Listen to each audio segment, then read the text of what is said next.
Assalamualaikum warahmatullahi wabarakatuh. Innal hamdalillah nahmaduhu wa nasta'inuhu wa nastaghfiruh wa na'udzu billahi min shururi anfusina wa min sayyiati a'malina. May yahdihillahu fala mudilla lah wa man yudlil fala hadiya lah. Wa asyhadu an la ilaha illallah wahdahu la syarika lah wa asyhadu anna Muhammadan abduhu wa rasuluh. Ya ayyuhalladzina amanu taqullaha haqqa tuqatih wa la tamutunna illa wa antum muslimun. Ya ayuhan nasu taqu rabbakumul ladzi khalaqakum min nafsin wahidah wa khalaqa minha zawjaha wa batha minhuma rijalan katsiran wa nisaa wattaqullaha alladzi tasaaluna bihi wal arham innallaha kana 'alaikum raqiba. Ya ayyuhalladzina amanu taqullaha wa qulu qawlan sadida yuslih lakum a'malakum wa yaghfir lakum dhunubakum wa man yuti'illaha wa rasulahu faqad faza fawzan 'azima. Amma ba'd. Kaum muslimin dan kaum muslimat, para pemirsa dan para pendengar TV, televisi, dan radio Roja, dimanapun Anda berada, semoga senantiasa dirahmati Allah Subhanahu wa Ta'ala. Alhamdulillah, kita kembali bertemu dengan seizin Allah Subhanahu wa Ta'ala, dan insya Allah kita akan melanjutkan pembahasan hadis-hadis Nabi Sallallahu Alaihi Wasallam dari kitab Riyadhus Salihin min kalami Sayyidil Mursalin sallallahu alaihi wa alihi wasallam.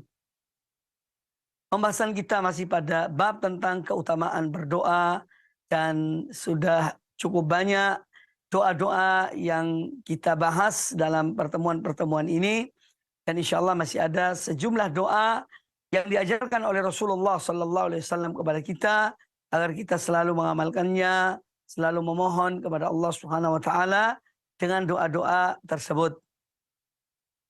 Al-Imam An-Nawawi rahimahullah ta'ala berkata, wa an Anas radhiyallahu anhu anna an-nabiy sallallahu alaihi wasallam kana yaqul, dan dari Anas bin Malik radhiyallahu an, beliau berkata bahwasanya Nabi sallallahu alaihi wasallam, beliau dahulu berdoa dan mengucapkan, Allahumma inni a'udzu bika minal barsi wal jununi wal judhami wasayyi'il asqam.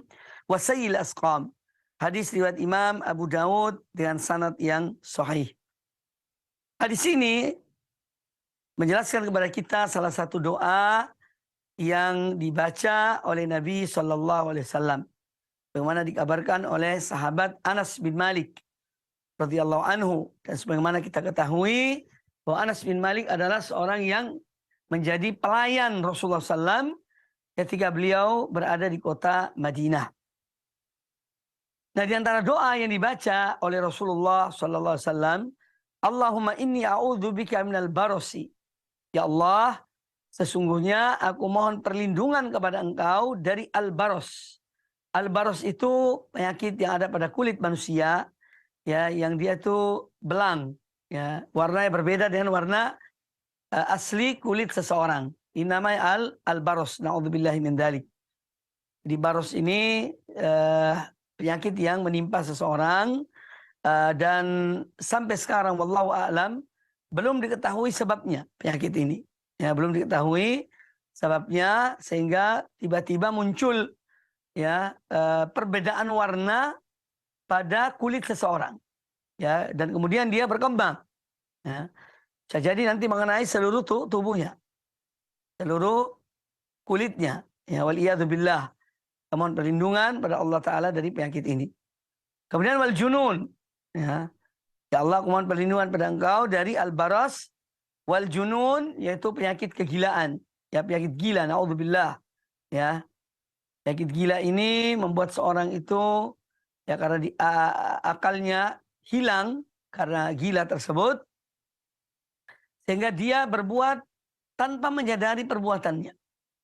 Ya, bahkan naudzubillah, terkadang ada yang sampai membuka auratnya, sampai telanjang, ya, karena dia tidak sadar dan keadaan gilanya itu, akalnya hilang. Ya, dia tidak tahu dan tidak sadari apa yang dikerjakannya. Wal junun. Kemudian wal judham. Judham ini penyakit kusta, ya, atau lepra, ya, yang dulu banyak ya di masyarakat, dan alhamdulillah dengan perkembangan zaman dan teknologi, kemudian Allah memberikan nikmat kepada manusia menemukan ya obat-obat yang dengannya dapat mencegah penyakit lepra ini. Yang mana penyakit lepra atau kusta kalau mengenai seseorang, naudzubillah min dzalik, itu bisa sampai memutus jari jemarinya. Ya, perlahan-perlahan tahu-taunya jarinya putus, ya. Ini diantara bekas dari atau akibat dari penyakit lepra wal judam. Wasayil asqam, dan penyakit-penyakit yang jelek. Ya, dan banyak ditemukan penyakit-penyakit baru ya di zaman kita ini. Nah, ini termasuk sudah diajarkan oleh Nabi alaihissalam bagaimana kita berdoa mohon perlindungan pada Allah dari semua jenis penyakit yang buruk, ya. Nah, ini menunjukkan juga satu mukjizat dari Nabi alaihissalam. Ya, beliau terkadang memberitahukan hal-hal yang belum terjadi, tapi Allah yang memberitahukan beliau. Sehingga kita melihat bahwa apa yang disampaikan oleh Rasul alaihissalam banyak yang terjadi, ya, banyak yang sudah terjadi. Nah, jadi doa ini sangat bagus untuk dihafal. Allahumma inni a'udzubika minal barasi wal jununi wal judhami wassayyi'il asqam. Ya, kita mohon perlindungan pada Allah Ta'ala dari 4 jenisnya penyakit ini. Ya, penyakit-penyakit yang termasuk disebutkan di sini penyakit yang buruk. Ya. Nah, hadis ini apa yang diungkapkan oleh Anas bin Malik radhiyallahu anhu dan apa yang dilakukan oleh Rasul alaihi salatu wasallam dalam hadis ini menunjukkan bahwa beliau alaihi salatu wasallam selalu memohon perlindungan kepada Allah Subhanahu wa taala dari penyakit-penyakit yang buruk, ya, yang buruk akibatnya, yang buruk dampaknya. Ya, oleh karena itu beliau selalu mohon pada Allah Ta'ala dari sayyi'il asqam, dari penyakit-penyakit yang buruk. Karena apa? Dengan adanya penyakit itu dapat melemahkan fisik seseorang, ya.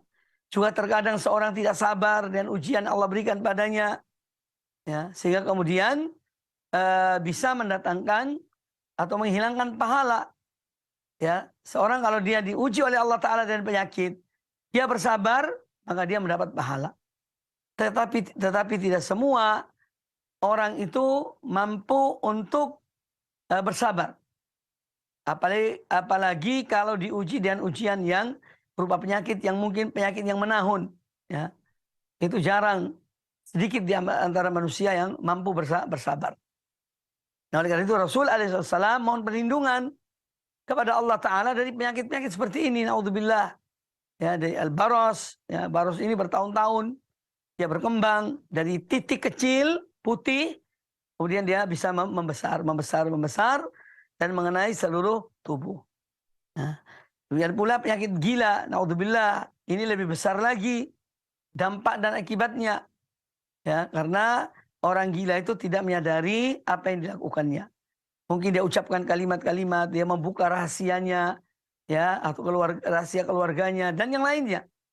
Ya, maka naudzubillah kita mohon perlindungan pada Allah Ta'ala dari penyakit gila.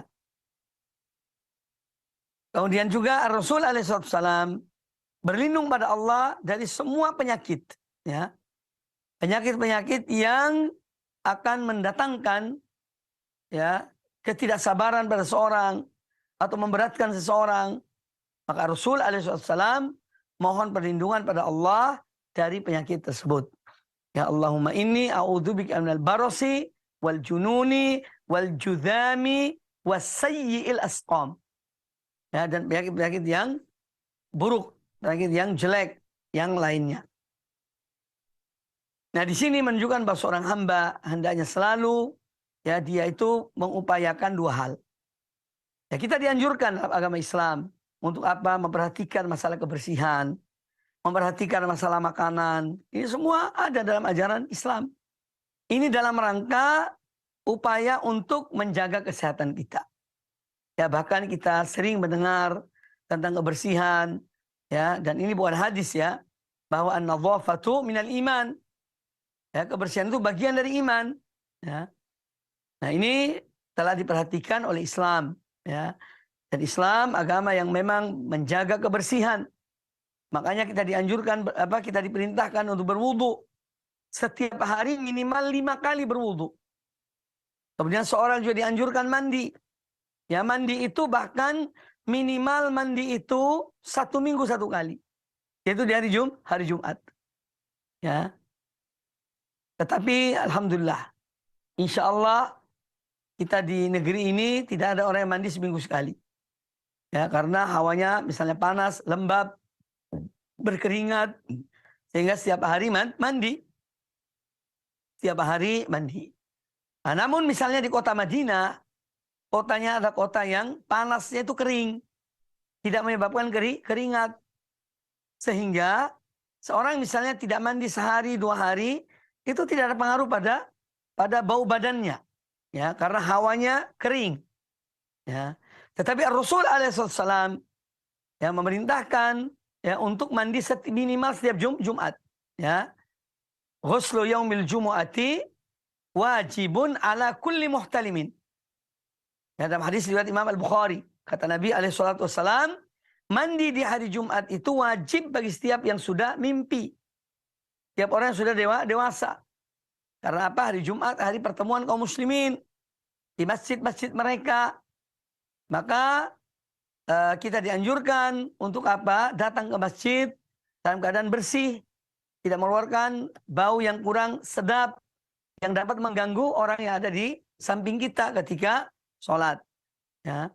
Kemudian juga Islam memerintahkan kita, di antara hal yang menunjukkan kebersihan Islam, ada yang mandi junub, ya, bagi orang yang mengumpuli istrinya, ya, atau dia mimpi, maka dia diperintahkan untuk mandi, ya, mandi junub.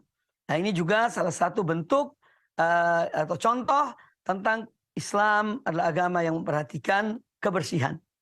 Bahkan orang-orang Barat dahulu, ya, sebelum datangnya Islam di Perancis dahulu itu, mereka itu jarang mandi. Mereka belajar mandi itu dari kaum muslimin. Dan itu pengakuan dari sejumlah orang-orang di negeri Barat. Ya. Mereka mengenal mandi itu dari kaum muslimin. Ya, karena kaum muslimin punya ajaran, tuntunan, ya, untuk mandi. Nah, ini Islam.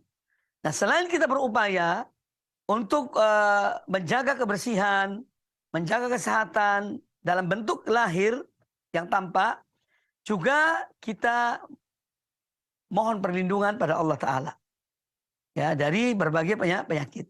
Maka di sini ada 2 hal, ya, agar kita mengupayakan selalu sehat walafiat. Pertama, kita mohon pada Allah Azza wa Jalla, ya, supaya kita selalu diberikan kesehatan. Kemudian juga kita menjaga, kemudian berdoa dengan doa-doa yang diajarkan oleh Rasul alaihissalam, seperti yang baru kita pelajari ini. Ya, doa mohon perlindungan dari penyakit baros atau belang, dari penyakit gila, dari penyakit lepra, dan berbagai penyakit yang buruk. Mohon perlindungan pada Allah Ta'ala. Kemudian selain itu, kita berupaya untuk menjaga kebersihan. Menjaga kebersihan fisik, ya, juga termasuk tentu adalah kebersihan jiwa.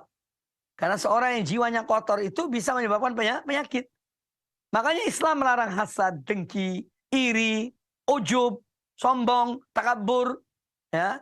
Ini penyakit-penyakit hati. Yang mana penyakit-penyakit hati itu bisa menyebabkan penyakit fisik, ya, bisa mendatangkan penyakit fisik. Maka Islam adalah agama yang sempurna dari semua sisi. Ya, semua telah diatur oleh Islam.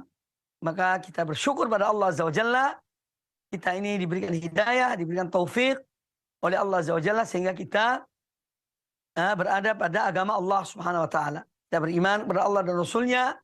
Kita sebagai penganut, pemeluk agama Allah, yaitu Islam, yang dibawa oleh Rasulullah Sallallahu Alaihi Wasallam, yaitu Nabi kita Muhammad Alaihi Wasallam, kepada seluruh umat manusia, bahkan kepada golongan jin. Kemudian hadis yang berikutnya, wa an Abi Hurairah radhiyallahu anhu qala, kata Imam An-Nawawi rahimahullah, dan dari Abu Hurairah radhiyallahu anhu beliau berkata, karena Rasulullah sallallahu alaihi wasallam yaqul, adalah dahulu Rasulullah sallallahu alaihi wasallam di antara doa beliau berkata, Allahumma inni a'udzubika minal ju'. Ya Allah, sesungguhnya aku berlindung kepada Engkau dari kelaparan. Al-ju'. Ju' atau maja'ah. Aku berlindung pada Engkau ya Allah dari kelaparan. Fa innahu bi'sa ad-daji'. Karena sungguhnya lapar itu adalah sejelek-jelek teman tidur. Artinya, seorang kalau dalam keadaan lapar biasanya tidak bisa tidur. Perutnya kosong. Ya. Sehingga dia tidak bisa tidur. Ya, jadi kalau orang dalam keadaan lapar kemudian dia tidur, ya lapar ini seburuk-buruknya teman tidur. Ya. Fa innahu bi'sa ad-daji. Wa a'udzubika minal khiyanati. Dan aku berlindung pada Engkau ya Allah dari berkhianat. Sifat khianat ini sifat yang buruk, naudzubillah. Ya. Khianat ini ya sifat yang naudzubillah sangat buruk. Ya. Makanya beliau berlindung dari sifat khianat. Fa innaha bi'satil bitonah. Karena sifat khianat ini kalau ada pada seorang, ini seburuk-buruknya teman yang ada dalam diri seseorang. Ya. Khianat. Naudzubillah. Orang yang khianat dalam harta, khianat dalam wanita, khianat dalam jabatan, kedudukan, ya. Khianat dalam pergaulan. Nah, ini khianat dalam berbagai hal. Naudzubillah. Ya. Dan ini termasuk sifat orang-orang munafik. Sifat orang-orang munafikin. Yaitu sifat khianat ini. Ya, oleh karena itu, kata Nabi SAW, ya, ayatul munafik salasah atau salasun. Bahwa di antara tanda-tanda orang munafik itu ada tiga. Idza haddatsa kadzaba. Kalau dia berbicara, dia berdusta. Ya. Wa idza wa'ada akhlafa. Dan kalau dia berjanji, dia menyelisihi janjinya. Wa idza tumina khana. Dan kalau dia diberikan kepercayaan, dia khianat. Nah, ini di antara sifat orang-orang munafikin. Ya, di antara sifat orang munafikin yaitu khianat. Naudzubillah. Ya. Kalau sampai ada orang yang khianat dalam kehidupannya, ya, seorang katanya muslim, apalagi salafi, ya, khianat, naudzubillah min dzalik. Ini sifat yang buruk. Dan khianat sebagaimana saya katakan tadi dalam banyak hal. Khianat yaitu menyelisih amanah. Khianat itu menyelisih amanah, tidak menjalankan amanah. Ya. Itu baik dalam masalah yang berkaitan dengan harta, keuangan, berkaitan dengan kehidupan, ya, bertetangga misalnya, atau berteman. Seorang khianat pada temannya, ya, khianat pada tetangganya, ya, sehingga dia mungkin cinta kepada istri tetangganya, ya, lalu naudzubillah sampai terjadi perzinaan, cinta pada istri temannya sampai terjadi perzinaan, naudzubillah, ya, atau khianat dalam masalah harta, ya, diamanatkan harta tapi dikhianati, ya, naudzubillah. Ya, jadi ini khianat ini suatu perbuatan yang amat buruk. Makanya saya ingin memberikan contoh tentang di dalam Al-Quranul Karim. Ya, dalam Al-Quranul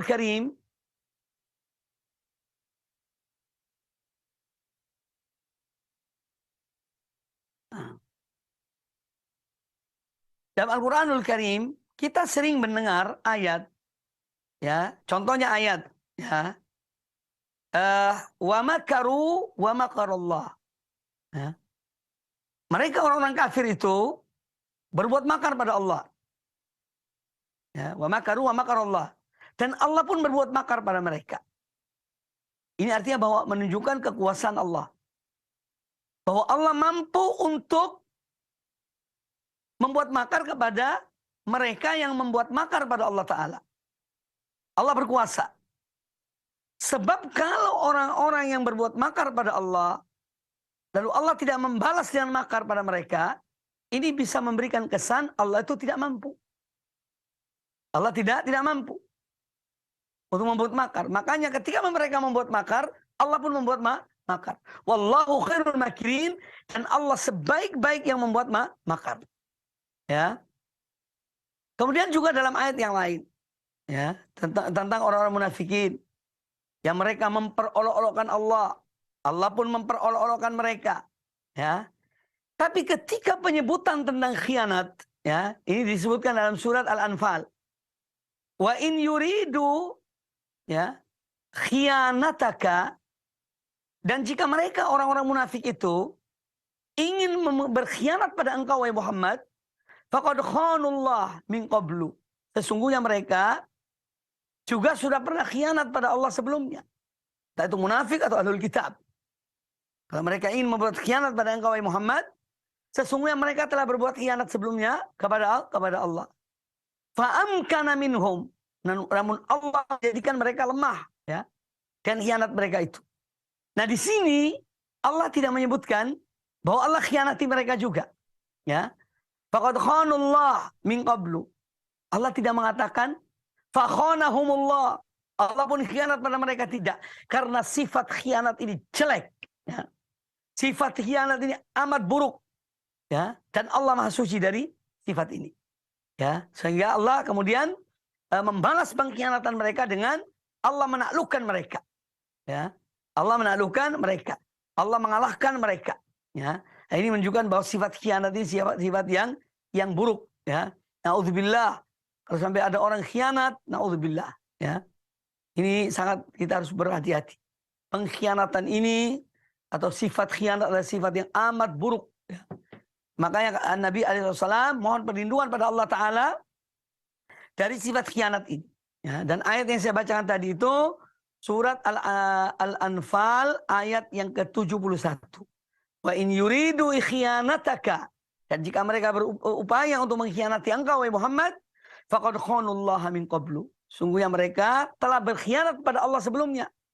Nah, di sini Allah tidak membalas dengan khianat, ya. Sebagaimana pada ayat tentang makar, ya. Wa makaru wa makarallah. Ketika mereka berbuat makar pada Allah, Allah pun berbuat makar pada mereka. Tapi dalam khianat, Allah tidak menyebut Allah khianat pada mereka, karena jeleknya sifat khianat ini. Tapi apa Allah mengatakan? Fa'amkana minhum. Maka Allah taklukkan mereka. Allah binasakan mereka. Allah lumpuhkan mereka karena pengkhianatan mereka. Wallahu alimun hakim, dan Allah Maha mengetahui lagi Maha bijaksana. Nah, ini contoh, ya, tentang jeleknya sifat khianat, ya. Maka naudzubillah. Apalagi kalau sampai ada orang-orang yang ngaji, ya, kata yang ngaji tauhid, ngaji sunnah, tapi khianat, naudzubillah min dzalik. Kemudian wa'udzubika minal khianah, ya Allah, aku mohon perlindungan pada engkau dari sifat khianat. Fa innaha bisatil bitanah, karena sungguhnya sifat khianat ini adalah itu bisatil bitanah, sifat yang paling buruk yang ada dalam diri seseorang, yang menjadi teman hidup seseorang, yaitu sifat khianat. Nah, ini ambil dari hadis ini, ya, tentang Nabi SAW mohon pada Allah dari lapar atau kelaparan, karena memang kelaparan ini dapat membuat seorang goncang hatinya, goncang jiwanya, karena lapar. Bahkan terkadang seorang mungkin sampai mencuri karena dia itu lapar, ya. Karena kelaparan itu. Nah, oleh karena itu, Nabi SAW mohon perlindungan dari kelaparan. Juga bisa melemahkan diri seorang, ya, melemahkan fisik seseorang, bisa membuat seorang berpikir yang macam-macam kalau dia dalam keadaan lapar. Akhirnya menjadikan dia melanggar dari ketaatan pada Allah Subhanahu wa Ta'ala. Dan oleh karena itu, seorang berlindung pada Allah dari sifat lapar ini, atau dari musibah, ya, berupa kelaparan. Kemudian hadis ini juga menjelaskan pada kita dari doa Nabi SAW ini, yaitu sebetulnya mengandung perintah untuk menunaikan amanah, menjalankan amanah, menyampaikan amanah kepada yang berhak, ya, pada yang berhak. Dan juga menganjurkan kepada kita untuk tetap tegar di atas al-akhlak al-karimah, akhlak yang mulia yang diajarkan oleh Islam. Karena khianat ini adalah sifat dan akhlak yang buruk dan amat buruk. Itu khianat. Karena itu kita diperintahkan untuk menjadi orang yang memiliki akhlak yang mulia. Di antara akhlak yang mulia adalah al-amanah. Dan Nabi alaihissalam ketika beliau belum diangkat oleh Allah sebagai Rasul, masih beliau tinggal bersama kaumnya di kota Mekah, beliau ada orang yang sangat menjaga amanah. Orang yang sangat jujur. Maka dari itu beliau dipercaya oleh kaumnya untuk menitipkan yakni barang-barang mereka, titipan-titipan mereka kepada Rasulullah SAW. Karena amanahnya beliau. Ya, karena amanahnya beliau Sallallahu Alaihi Wasallam. Nah, ini akhlak yang mulia. Sebaliknya, dusta, khianat, ini adalah akhlak yang buruk. Ya, akhlak yang amat sangat buruk. Kemudian seseorang, ya, pelajaran lain yang diambil dari hadis ini, manusia itu dia mengetahui dirinya. Ya, setiap orang mengetahui tentang dirinya, ya, tentang hatinya, ya, wataknya, keinginan-keinginannya. Maka apabila seorang mendapati dalam dirinya ada sifat-sifat yang buruk seperti khianat, ya, atau yang lainnya, hendaknya dia berupaya untuk segera menghilangkan hati itu, menghilangkan penyakit tersebut, sifat yang jelek tersebut, ya, harus melawan hawa nafsunya, ya, dia membersihkan jiwanya dari sifat-sifat tersebut dan mohon pada Allah Taala perlindungan, mohon pada Allah Taala kesembuhan dari penyakit-penyakit hati tersebut. Jangan membiarkan penyakit itu, ya, itu tumbuh subur dalam diri kita. Jangan, ya. Dan sampai kalau ada penyakit-penyakit hati dalam diri kita, berupaya untuk kita menghilangkannya, menyembuhkannya dengan memohon pertolongan pada Allah Ta'ala, dan melawan hawa nafsu, dan mujahadatun nafs, dan kita sungguh-sungguh untuk menghilangkannya, ya, insya Allah akan hilang. Jangan pelihara, ya, penyakit ujub, sombong, angku, hasad, dengki, khianat. Ini penyakit-penyakit naudzubillah. Ya, usahakan untuk seorang berupaya, ya, melepaskan dirinya, ya, membersihkan dirinya dari penyakit-penyakit tersebut. Ya, semua itu kembali dengan apa? Kepada apa? Pertolongan Allah Subhanahu wa taala. Minta pertolongan pada Allah Taala. Kemudian berupaya untuk menghilangkan sifat-sifat itu, yang melawan hawa nafsu dan seterusnya. Kemudian hadis yang berikutnya. Qala al-Imam An-Nawawi rahimahullah taala. An-Nawawi rahimahullah berkata, wa an Ali radhiyallahu anhu anna mukataban ja'ahu. Dari Ali bin Abi Thalib radhiyallahu taala anhu, beliau berkata, ada seorang yang dia itu ingin, seorang budak, dia ingin membebaskan dirinya dari perbudakan. Dengan catatan dia membayar kepada tuannya, ya, berapa yang diinginkan oleh tuannya. Dia ingin memerdekakan dirinya. Syaratnya dengan membayar kepada tuannya. Ya. Ini namanya mukatab. Seorang mukatab, ya, datang kepada Ali bin Abi Thalib radhiyallahu an. Faqala inni ajiztu an kitabati. Fa'inni. Kata orang itu, sesungguhnya aku ini tidak mampu, ya, untuk membayar, karena dia sudah membuat perjanjian dengan tuannya bahwa dia akan membayar sejumlah uang atau harta kepada tuannya agar tuannya itu memerdekakan dia sampai lunas, berarti dia merdeka. Tapi suatu saat orang ini tidak mampu ternyata, ya, untuk membayar itu. Maka dia datang kepada Ali bin Abi Thalib dan dia mengatakan, fa'inni, tolonglah aku, bantulah aku, karena aku tidak mampu untuk membayar. Qal ala u'allimuka kalimatin 'allamanihinna Rasulullah sallallahu alaihi wasallam. Maukah engkau aku ajarkan kepadamu kalimat-kalimat, yakni doa, yang mana doa itu diajarkan oleh Rasulullah SAW kepada aku dahulu. Ya. Lau kana 'alaika mithlu jabalin dainan addahu Allahu anka. seandainya engkau memiliki hutang setinggi gunung, sepenuh gunung, maka Allah yang akan melunasinya. Nah, kemudian Ali bin Abi Thalib mengajarkan kepada orang tersebut, "Qul," katakanlah, "Allahumma kfini bihalalika an haramika." Ya Allah, berikanlah aku kecukupan bagi yang halal bagiku dari yang haram. Wa aghnini bifadlika amman siwak. Dan berikanlah kepada aku kecukupan dengan karuniamu, ya, sehingga aku tidak meminta kepada selainmu. Cukup engkau yang memberi kekayaan pada aku, yang memberikan kecukupan kepadaku. Hadis riwayat Imam Tirmidzi, dan beliau mengatakan hadis hasan, hadis yang baik sanadnya. Nah, ini salah satu di antara doa yang diajarkan oleh Rasulullah Sallallahu Alaihi Wasallam. Ya, kalau seorang punya hutang yang banyak, yang mungkin dia berpikir dari mana duitnya, dari mana untuk membayar hutang, perbanyak membaca doa ini. Allahumma kfini bihalalika an haramika wa aghnini bifadlika amman siwaka. Ya. Jadi pada meminta-minta kepada manusia, ya, maka mintalah pada Allah Azza wa Jal. Dan ini jaminan dari Rasul alaihi salatu wassalam.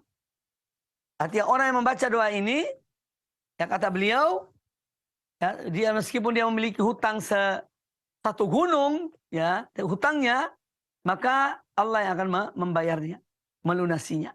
Jadi Allah menolong dia untuk membayar hutangnya.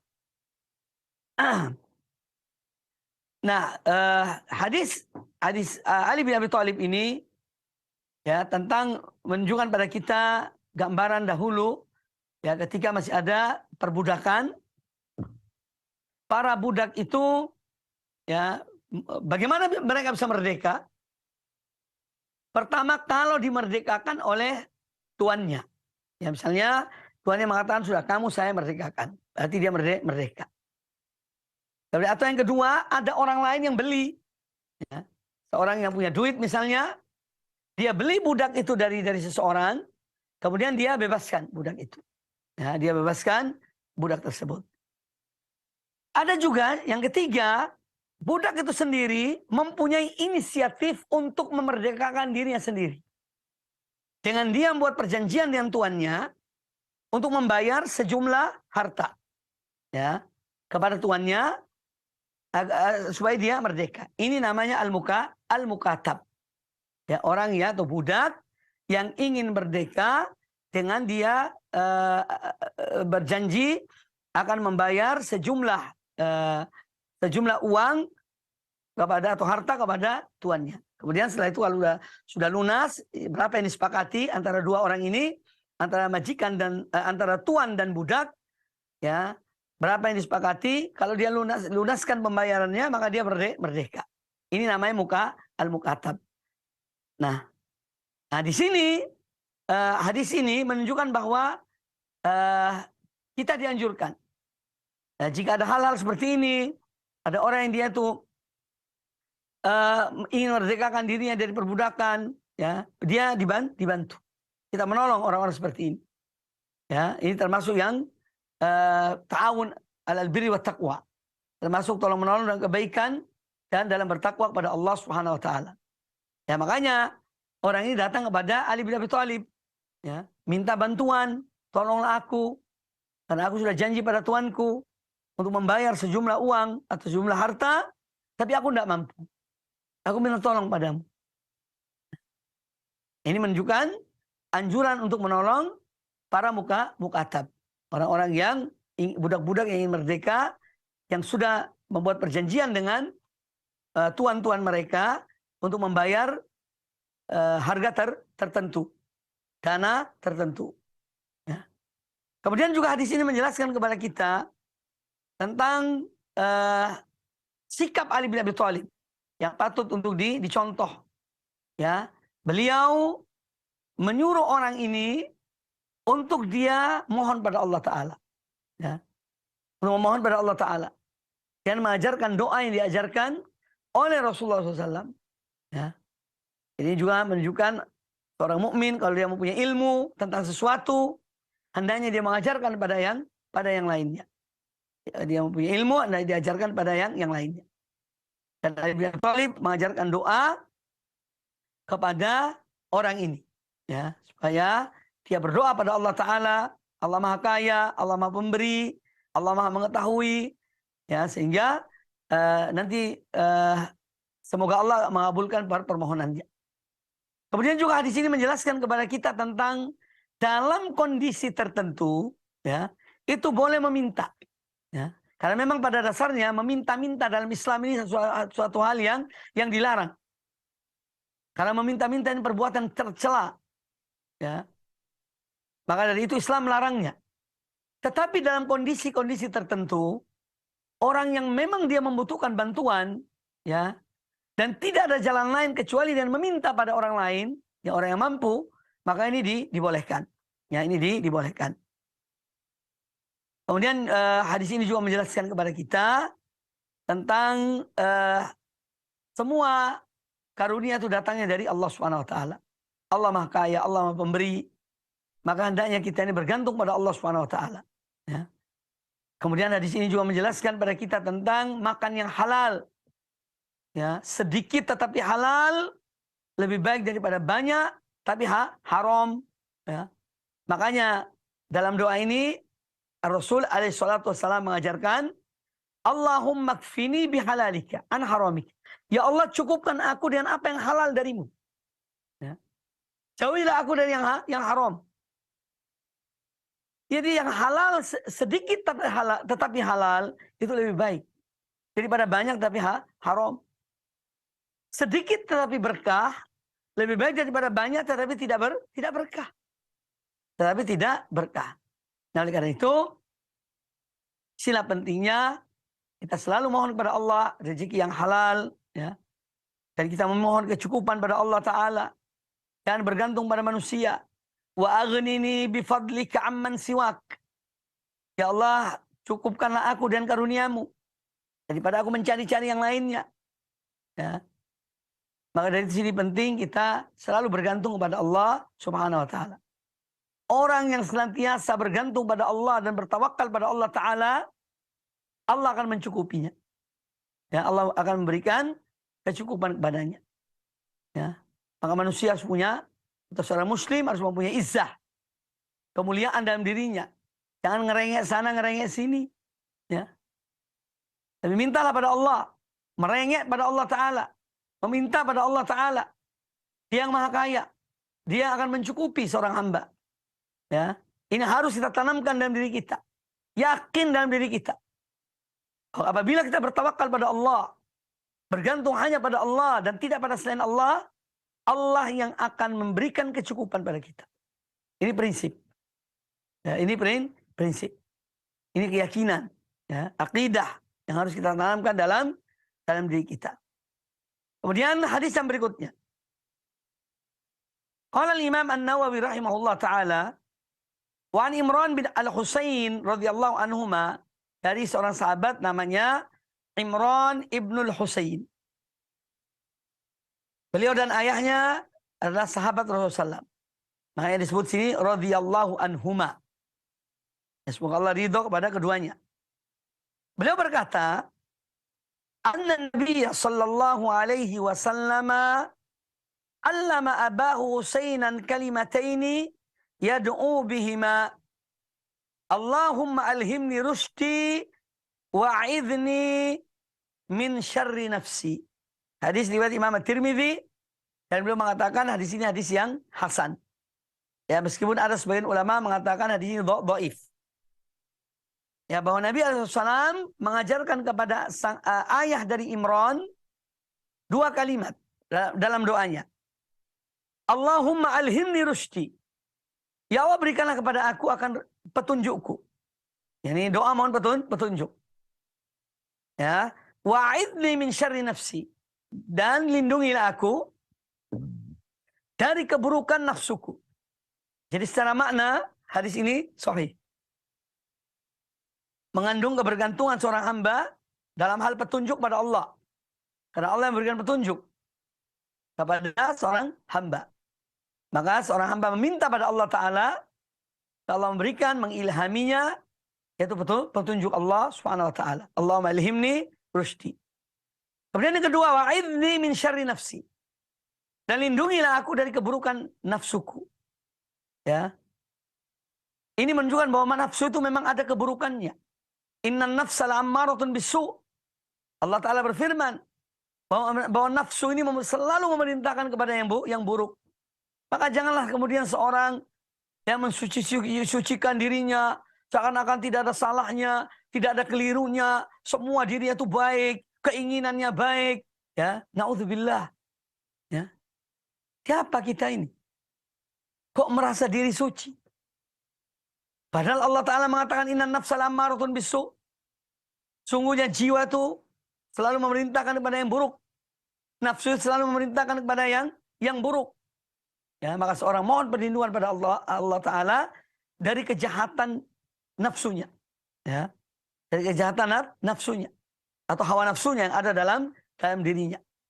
Ya, karena ini akan merusak seseorang. Ya, seorang kalau sudah dikuasai oleh nafsu, ya, maka dalil-dalil itu hilang. Ya. Ayat Quran yang dihafalnya hilang. Hadis-hadis yang dihafalkannya hilang. Kalau sudah dikuasai oleh hawa nafsu. Dia akan disetir oleh hawa nafsu. Naudzubillah. Walaupun dia orang ngerti. Orang yang ngerti agama. Yang ngerti dalil. Hafal dalil luar kepala. Tapi ketika sudah dikuasai oleh hawa nafsu. Naudzubillah min dalik. Hilang dalil-dalil itu. Seakan-akan tidak ada. Seakan-akan dia tidak pernah tahu dengan dalil-dalil itu. Karena apa? Sudah dikuasai oleh hawa nafsunya. Naudzubillah. Ya, maka kita selalu mohon perlindungan pada Allah Ta'ala dari hawa nafsu ini yang menguasai diri seseorang. Ya. Karena seorang harus dikuasai oleh hawa nafsu, matanya buta, telinganya tuli, ya, hatinya tertutup, ya, tidak lagi mau mendengar nasihat, ya, karena sudah tertutup oleh hawa nafsunya. Waliyadzubillah. Ya, naudzubillah min dzalik. Kita berlindung pada Allah Ta'ala dari hal seperti dari hawa nafsu itu. Kemudian hadis yang berikutnya, wa an Abil Fadl Al-Abbas bin Abdul Muttalib radhiyallahu an. Al-Abbas ini salah satu dari paman Rasulullah sallallahu alaihi wasallam. Jadi ketika Rasul alaihi salatu wassalam diutus oleh Allah Ta'ala, itu pamannya ada 4 orang. Ya. Yang 2 masuk Islam, yang 2 tidak masuk Islam. Yang masuk Islam mengikuti Rasulullah SAW adalah paman Rasulullah SAW yang bernama Hamzah bin Abdul Muttalib. Yang kedua Al-Abbas bin Abdul Muttalib. Ini dua-duanya masuk Islam. Ya. Yang tidak masuk Islam yaitu Abu Lahab dan Abu Talib. 2 orang ini tidak masuk Islam. Tapi ada perbedaan antara 2 orang ini.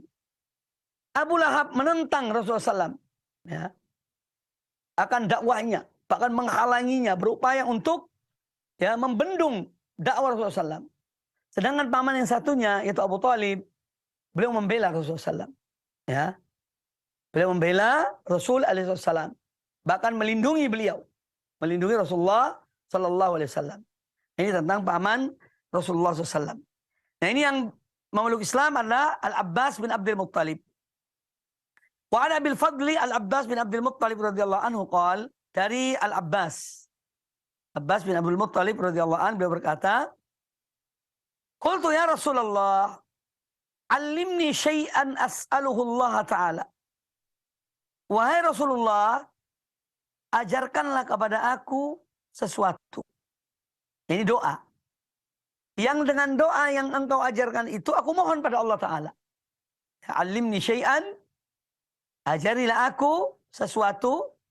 Ini doa, as'aluhu Allah Ta'ala. Yang dengan doa itu, aku mohon pada Allah Ta'ala. Qal, kata Nabi SAW, salullahal afiyata. Wahai pamanku, mintalah kepada Allah al-afiyah, keselamatan. Ya, keselamatan lahir dan batin, keselamatan dunia dan akhirat. Al-afiyah. Famakathtu ayyaman, ya. Kata Al-Abbas bin Abdul Muttalib, maka aku kemudian menunggu beberapa hari setelah diajarkan apa yang dikatakan oleh beliau. itu fakultu, lalu aku datang lagi kepada beliau, yakni kepada Rasul alaihissalam. Ya, jadi paman Rasulullah Al-Abbas datang kedua kalinya kepada Rasulullah SAW setelah beberapa hari. Ya, beliau diajarkan doa oleh Rasulullah SAW. Kata beliau, fakultu ya Rasulullah, kata Al-Abbas, aku berkata, wahai Rasulullah, alimni syai'an as'alullah ta'ala. As'aluhullah ta'ala. Wahai Rasulullah, ajarkan pada aku satu doa. Yang dengan doa itu aku mohon pada Allah Ta'ala. Qala li ya Abbas, ya amma Rasulillah sallallahu alaihi wasallam. Wahai Abbas, wahai paman Rasulullah sallallahu alaihi wasallam. Sallallahu al-afiyata fid dunya wal akhirah. Mohonlah kepada Allah al-afiyah, keselamatan di dunia dan di akhirat. Ya. Hadis ini hadis sahih riwayat Imam At-Tirmidzi, dan beliau mengatakan haditsun hasanun sahih. Nah, ini satu doa yang sangat pendek, ya, singkat, ya, tapi mungkin ya jarang dibaca. Yaitu kita di antara doa-doa yang kita diajarkan oleh Rasul alaihissalam, itu apa yang diajarkan kepada paman beliau Al-Abbas bin Abdul Muttalib radhiyallahu anhu. Yaitu Allahumma inni as'aluka al-afiyah fid dunya wal akhirah. Ya, mohon pada Allah Ta'ala. Dia mengatakan Allahumma inni as'aluka al-afiyata fid dunya wal akhirah. Ya Allah, aku mohon keselamatan pada engkau di dunia dan di akhirat. Doa ini sangat mencakup, ya, mencakup semua aspek kehidupan seorang mukmin, ya, seorang muslim. Mohon pada Allah al-afiyah, keselamatan dari berbagai penyakit, keselamatan dari berbagai cobaan, keselamatan dari berbagai sifat yang buruk, ya, keselamatan dari berbagai macam hal yang jelek. Kita mohon perlindungan atau keselamatan pada Allah Ta'ala. Baik itu di dunia maupun di akhirat. Baik di dunia maupun di akhirat. Ya. Nah, ini doa yang sangat mulia, ya, singkat tapi sangat indah, mencakup semua aspek kehidupan seorang mukmin atau seorang hamba dalam kehidupannya. Allahumma inni as'aluka al-afiyah fid dunya wal akhirah. Ya. Sering kita bacalah. Baik dalam sujud kita atau setelah kita sholat, misalnya kita kebetulan kita berdoa pada Allah Ta'ala, minta pada Allah al-afiyah. Allahumma inni as'aluka al-afiyah fid dunya wal akhirah. Ya. Karena doa ini sangat mencakup semua aspek kehidupan seorang hamba, baik di dunia maupun di akhirat. Dan dia minta pada Allah Ta'ala keselamatan dari berbagai macam penyakit, keselamatan dari berbagai macam fitnah, godaan, cobaan di dunia ini. Ya, karena dunia penuh dengan godaan dan cobaan. Kita setiap hari tergoda. Hanya saja ada orang mampu mengendalikan dirinya, ada yang tidak mampu. Ya. Oleh karena itu kita selalu mohon pada Allah Azza wa Jalla keselamatan dari fitnah-fitnah yang demikian banyaknya, cobaan-cobaan demikian banyaknya, hal-hal yang menggiurkan manusia. Ya, di zaman kita ini sangat banyak. Ya, sangat banyak. Kalau seorang tidak dilindungi oleh Allah Ta'ala, ya, dan dia tidak mohon perlindungan pada Allah Ta'ala, maka seorang akan dengan mudah terjerumus dalam fitnah-fitnah tersebut, dalam godaan-godaan tersebut. Maka siang dan malam, wahai kaum muslimin, mohonlah pada Allah Ta'ala al-afiyah. Allahumma inni as'aluka al-afiyah di dunya wal akhirah.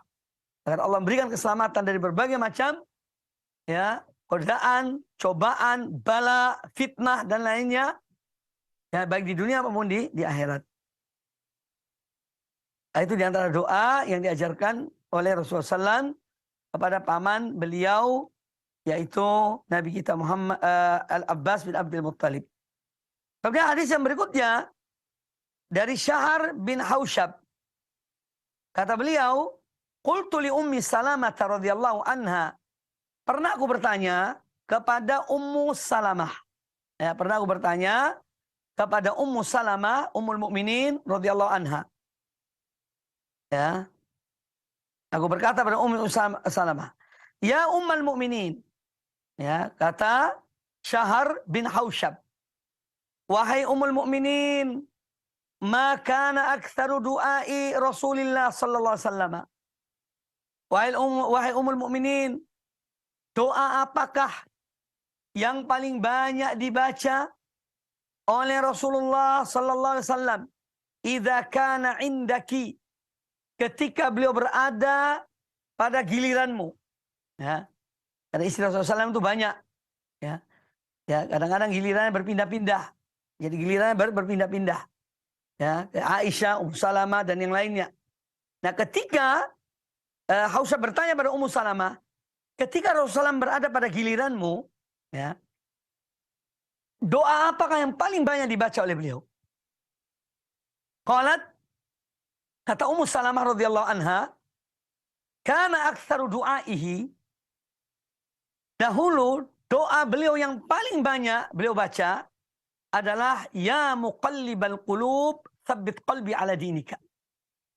Wahai zat yang membolak-balik hati manusia, tetapkanlah hatiku, teguhkanlah hatiku di atas agamamu. Ya, hadis sahih riwayat Imam At-Tirmidzi. Hadis sahih dengan jalur-jalurnya, karena banyak jalurnya. Nah, ini doa yang banyak dibaca oleh Rasul alaihi salatu wassalam. Doa memohon pada Allah Ta'ala ketetapan hati. Karena Allah yang membolak-balik hati manusia.